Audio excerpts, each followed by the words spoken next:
Hello, it's Jamie here from Tech Systems. I'm trying to put a remote extender into my 2011 Buick Lacrosse. I'm going to show you the steps on what I did to get this to work. Well, I lost some of the footage of me programming the module for the car, so basically what I'm going to do is just explain it as best I can. What you would need is an XK Loader 2, or like you get somebody off of eBay to pre-program it for you, which is probably the easiest, but I find it better if you're going to do that to buy the modules from the same guy so he can program them together. But what you would need to do the total job is a DB-All-2, an XL202, there's a OBD extension cable wire, and to get it programmed. And then if you don't previously have the remote and antenna like I did, you'd have to purchase those too. I purchased this programmer, the two modules, and the jumper for 120 bucks on eBay. I think the antenna and the remote are about the same if you don't already have those, so you could easily get, you know, $300 into this project. But like I said, I got 124 in it. I'll kind of show a short clip of going to the website so you can look at what you would fit each car. You know, I have push button start on mine. It works fine. I'm assuming it would work fine with a key. But like I said, if you just buy the modules and you have to have them programmed, you would need this XL Loader 2. You go to the website, you click in the top left corner, it says install VIP 4.5, you do that, you plug in the module, and it does it's all automated, so you just pick what remote you have and you're done. Same way with the install guides. If you go to the website, you pick your car, it'll give you the install guide. You need the one for RXT. That's remote extender. The remote extender only works if you have a factory remote installed in the car. If you don't have the factory remote start, you pretty much have to install a remote starter, which is not the scope of this video at all. I'm going to do like a layout of part numbers to kind of show you what all the parts are, and then, like I said, the guide is available on the website. Just remember to get the one for RXT. Thank you.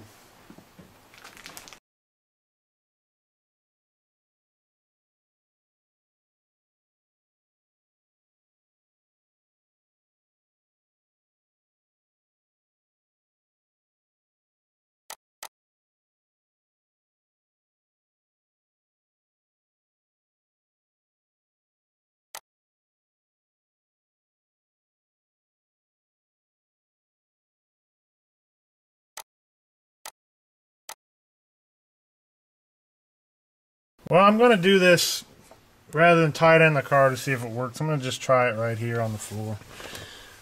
I'm going to plug my data connector in.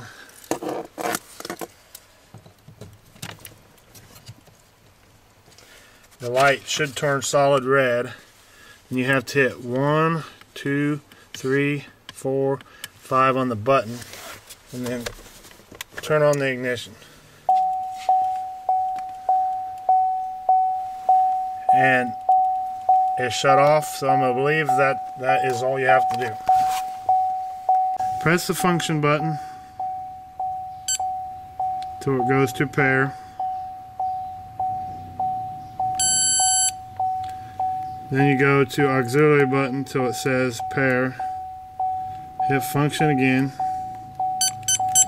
And you press this button once, and then press and hold and hit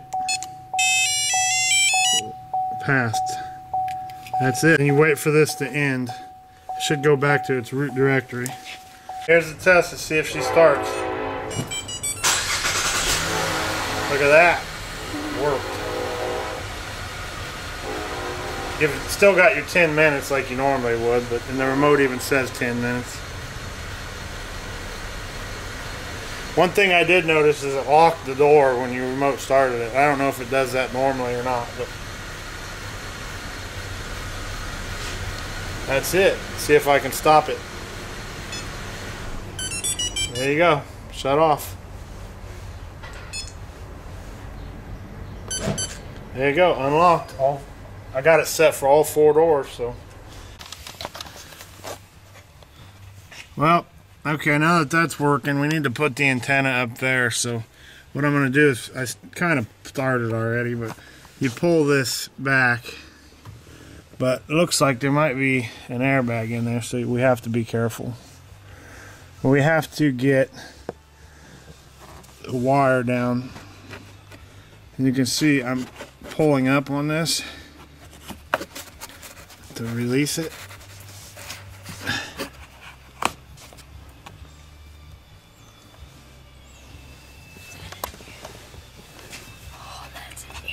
And you can see there's a cavity down there now. I don't know if you can hopefully see it. We're just going to leave it like that because I don't want to mess with that airbag. And then we're going to pop the hood. And I probably should disconnect the battery at this point.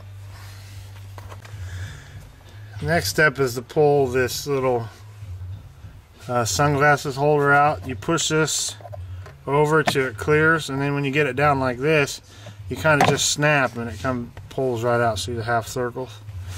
And if you look up there, you can see daylight. So that's where I'm going to run the cable down for the antenna.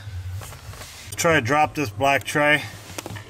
Looks like there's just a bolt right there and one over there, and it should drop.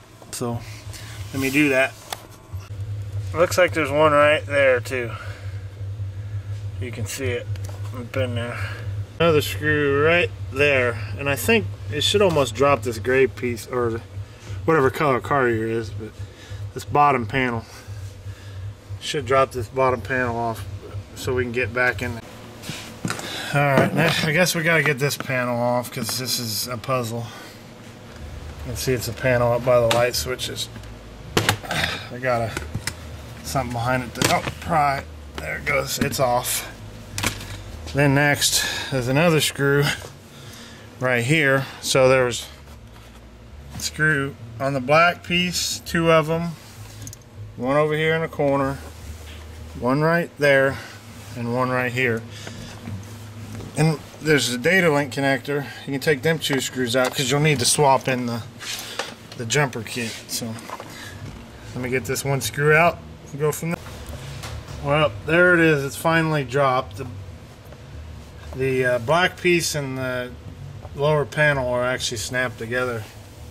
So they actually came back out as one unit. I'm just going to leave it hanging for now, but I'm hoping to put everything right behind where the sunglass holder goes, so I can, in case you ever need to reset the module or something, I can just pull that down and reset it. Start putting some wire in. What I did was take some of this tubing I had laying around. This part you have to improvise on your own, but it was, like I said, you could see daylight up there once you pulled that back, so I just followed that daylight up, and it came out there pretty easy. But with all that wiring still attached to that thing, I ended up taking this barbecue poker and it had a loop on it, so I grabbed that orange tube and then ran it out there. What I'm going to do is put a piece of tape on it and the antenna wire and just pull them back through together as one. Finally got the wire pulled up. You know, I taped it to that orange tube and then pulled them through together. So I got half of it hanging out the bottom and half of it up here. What I'm going to do is put this up here, so I got to connect it and connect it, and then we'll tie it all up in there. And there's enough room there. See how that pulls down? You just tuck it up in there, it'll stay. I'm gonna have to, I don't have a sticky pad anymore because I lost it from the old car, but I'm gonna sticky pad that right there up on the window, and it'll work like great. Alright, there it is with the wire all tucked behind there. kind of comes down. I tucked it down into here, then straight down where it won't get pinched in there. And then I got it hanging out right here in this panel. I think what I'm going to do is zip tie all this up. This thing's really long. And kind of hide the wire right there. And then these are the other two modules. So I'm thinking, you know, I'm going to zip tie it up. I think I'm going to do the same thing. Try to find a place for it where it won't rattle, but I can still get to it. Probably like right there. But I'll show you once I actually get it where I think it looks best and works best. Okay, what I did was the antenna wires all looped up in this little cavity that was nicely there. And the module I zip tied through those holes that were nicely there. And if you look real close, there's enough room so these cables won't rub, because that was a fear of mine. I don't want cables rubbing later, so I made sure there was enough room between the metal and the wires. If you look inside, you can see I get you some light here. I zip tied the little module to the side of the fuse box. The cable from the antenna plugs in the top of it, and then it kind of loops around to the other side and then back up to that module, which is right there. And I put a zip tie around that, and kind of loosely, but enough so the wires don't get caught on anything. And then finally I put in the OBD2 jumper wire. It's zip tied right there. Plugs into the module, comes down. It's just a jumper that basically you screw one half of it in there, then you take what you unscrewed and you plug right in. It just makes a jumper so you don't have to cut any wiring to do this job. And that should be it. We button it all back up and it should work again. Alright, finally reconnect the battery.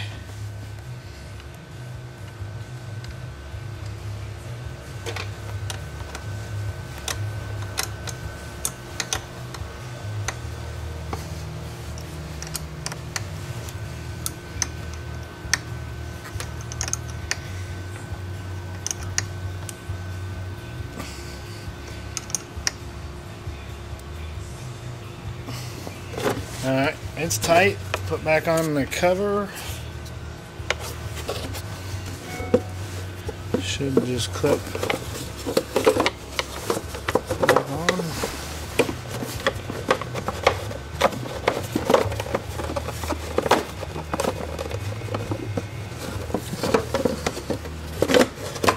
You can see.